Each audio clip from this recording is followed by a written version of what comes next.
on, friends? Man, it is cold. Yesterday took a dip and it's a little chilly here. Now, of course, Texas, we don't get snow much, so it's kind of cold without reason, without the fun, which is a bummer. Always makes me sad. And then the humidity makes the cold just get into your bones. But man, it just dipped out of nowhere, and all of a sudden we went from like glorious 60, 70 degree clear weather to freezing rainy weather without the snow, as I said. So hey, it is what it is. But guys, I was processing a lot today, and I got a lot of thoughts going on, and I don't even know where to put them out, like how to contain them. One of the things I love about doing this little show I'm doing is that it's completely unscripted. I do no preparation, so what comes out comes out. So but today I was reading. I'm still in the Sermon on the Mount. I'm taking my time through it, and it is so rich. You could literally teach a sermon off pretty much every paragraph in that sermon. The greatest sermon of all time. Jesus is like Bill Johnson on steroids. When Bill Johnson says one phrase, you're just like mind blown. Jesus is like one phrase and mind blown for 2,000 years. It's absolutely just incredible. Today I was reading through chapter 7, and in chapter 7 there's like a whole bunch of subjects Jesus touches on, and including judging others, the golden rule, knocking, ass-seeking, knocking, and it's just fascinating that Jesus put all that together and just he didn't write a chapter, but he put it all together so close to each other. It was just like he was spewing out just kingdom knowledge, word after word, phrase after phrase after phrase. And every single thing in there is just life-changing. But for some reason, while I was reading about judgment today, I was thinking about John Crist. Now, for those who don't know, John Crist is a major Christian entertainer and comedian, and I've watched some of his videos. He's pretty funny.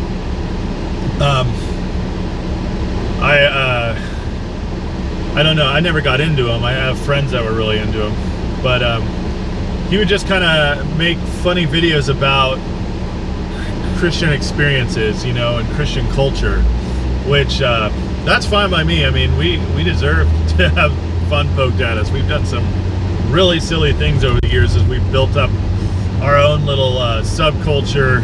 Instead of changing the main culture as Jesus intended, we've been creating our own subculture, and it deserves to be made fun of sometimes, because some of the stuff we do is ridiculous, and we try so hard to make things cool that are not cool. It's just funny. But earlier this week I read a story, and it came out like 3 days ago, I think. But basically, Crist has been accused of all this crazy sexual stuff, like propositioning women, offering free tickets to his shows for sexual favors, just all kinds of stuff. And it's gross, really. It's really gross, and very sad, because it's completely against everything we as Christians should stand for, you know. And when this kind of stuff happens, it's just fuel to the fire of the criticisms against us, the hypocrisy and all that, and which, you know, that stuff's always such crap, because like 90% of Christians, just who really are Christians, they're good people, and they're really actually better than they were, and their lives have been changed by Jesus, and you would put them in like just great, like a high, if there's a ranking of good people, they'd be towards the top. But then the celebrities that fall, it creates all this fodder for the talking heads and the critics. So it was sad to see him fall, but at the same time, I'm glad, because if somebody's doing all that crap, they need to be called out on it. They need to be held accountable, because the worst thing is for it to be kept in shadow and for people to know about it, but for it not to be addressed or fixed. That's even worse. But at the same time, like, it talks about not judging. And, you know, when somebody like John Crist falls, that guy, he's obviously got issues. I don't think he was married, so he's a single guy who found success pretty young. I think he's about my age. Found a great number of success. I didn't know this, but he was on the top 100 list of tours in the world. So, like, people were going to see him. Basically, he was a top 10 celebrity when it came to touring in the world. And that's one of those things where, like, you just don't know, because that's Christian culture. I don't even follow Christian culture that much, because it's so outside of everything. It's not changing anything. It's just a bunch of, it's like the safe zone where Christians go to have fun, you know? And so to me, it was completely, had no idea he was as popular as he was. And, but so you can imagine when you're doing that well, he's probably making millions of dollars. He's got millions of fans. And so major temptation comes with that if you're not a man of character. And he proved he's not a man of character. So what I wanted to say is, like, does that mean he's not a Christian? Because one of the things I read today in the gospel is when Jesus says, "Many will cry to me, Lord, Lord. Didn't we prophesy in your name? Didn't we cast out demons? Didn't we lay hands on others to see them healed?"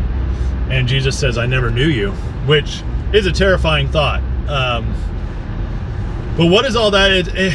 Jesus is basically saying, like, you can do works. You can walk the walk in a way that disguises what's in your heart.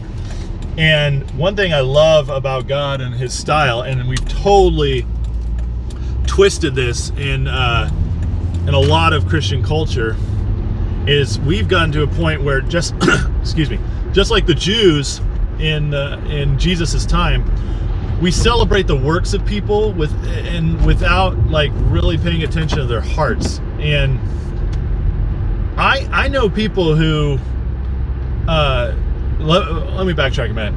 When I was in college, high school, I was in the church, but I was friends with lots and lots of people who were not believers.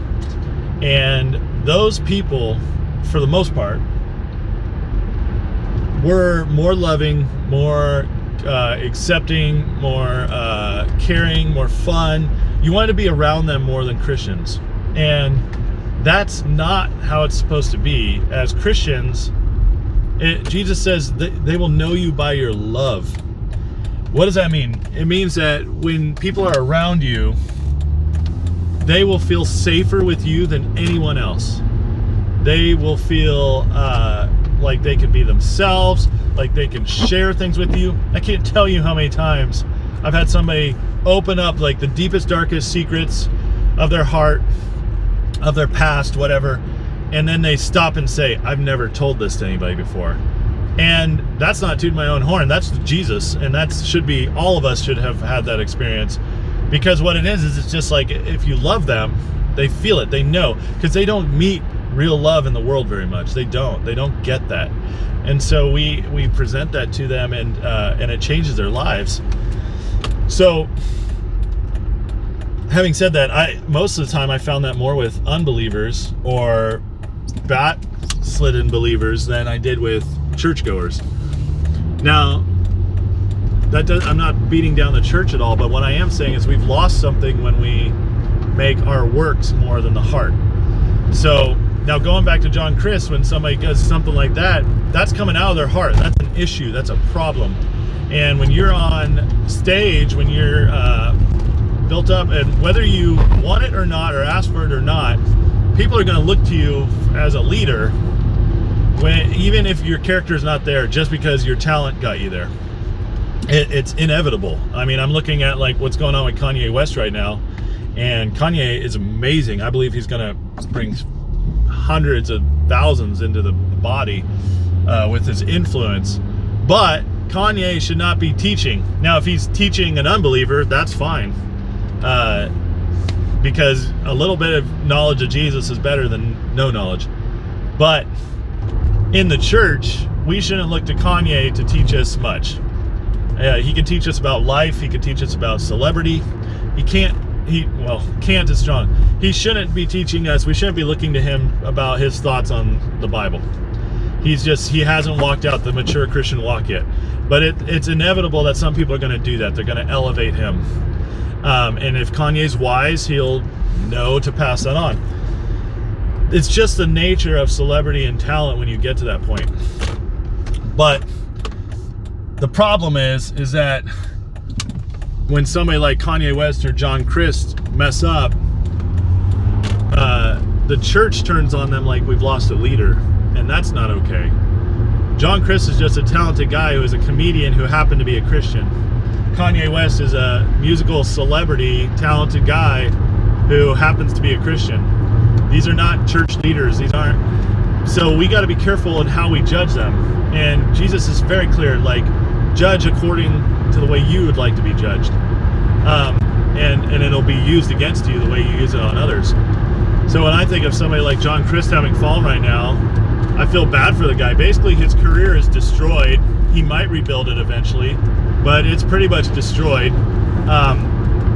Unfortunately, in the past, there's been no one harder on their own people than Christians. I mean, I used to have this friend who just thought, like, if you got divorced as a Christian, you should never be able to minister again. It's like, dude, that is disgusting. First of all, that's so judgmental and wrong and not God's heart.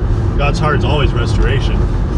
But the truth is, when you get restored and you walk out in character and you've actually fallen, usually the character is girded more strongly, and a lot of times God pours out a double anointing afterwards.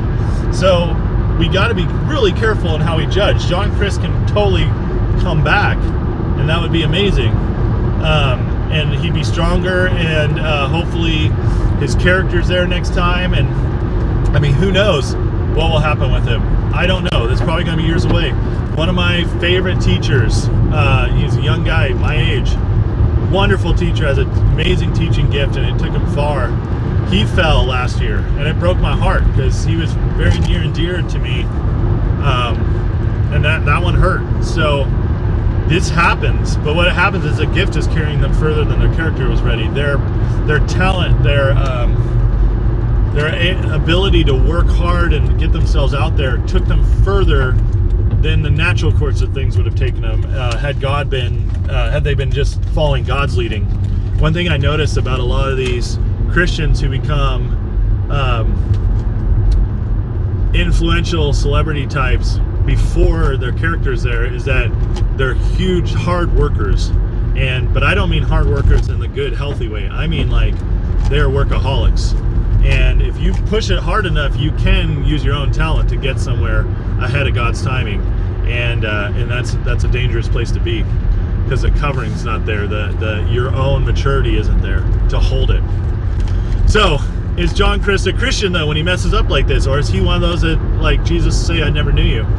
I don't know. I can't say. It's not up to me to judge the heart. What I will say, though, is this. I feel like the older I get, the more I realize that it's Christians who perform less, who are less trying to be seen for their works. It's for those who are less trying to be Christian-y, who actually are just good people walking it out with God and growing and are okay with their process. The people who are actually trying to get ahead of that do it all through works and law. I find like those people actually have the darker more harder hearts.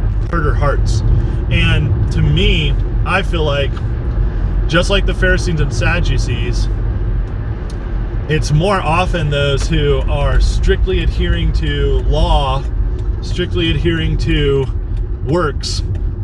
Those people are more likely to face Jesus on Judgment Day and not be known by him than the open-hearted person who's raw, who's real, who may not look Christian-y, I feel like those people are truly salt of the earth people that are changed by Jesus, and that maturity might not be there yet, but you know what? You can fake maturity. You can fake maturity by being really good at following rules. And just because you're really good at following rules doesn't mean you're mature. In fact, in my experience, a lot of Christians who come to Jesus in the moment with the passion, that passion overwhelms them to be like a lot of times really good at following rules or perceived regulations in the body. And it's actually later in life when they realize, and by later I mean just a couple years usually, they realize like just following those things doesn't make you right, doesn't fix your heart. It's actually God fixes your heart and gets you there. And just a quick example before I go here, because I got a lot of work to do today, guys. I can't speak as long, which you're probably like, yay! But when I first rededicated my life to the Lord, well, not my first time, I went to an Acquire the Fire. I think I was 16 years old, and got rejuvenated. Like I was just like on fire, passionate, blah. And I went home and I got rid of a bunch of my CDs. Music that had cussing in it, or music that just maybe didn't have cussing in it, but just didn't really talk much about Jesus stuff. I got rid of a bunch of them, just kind of wiped out my collection.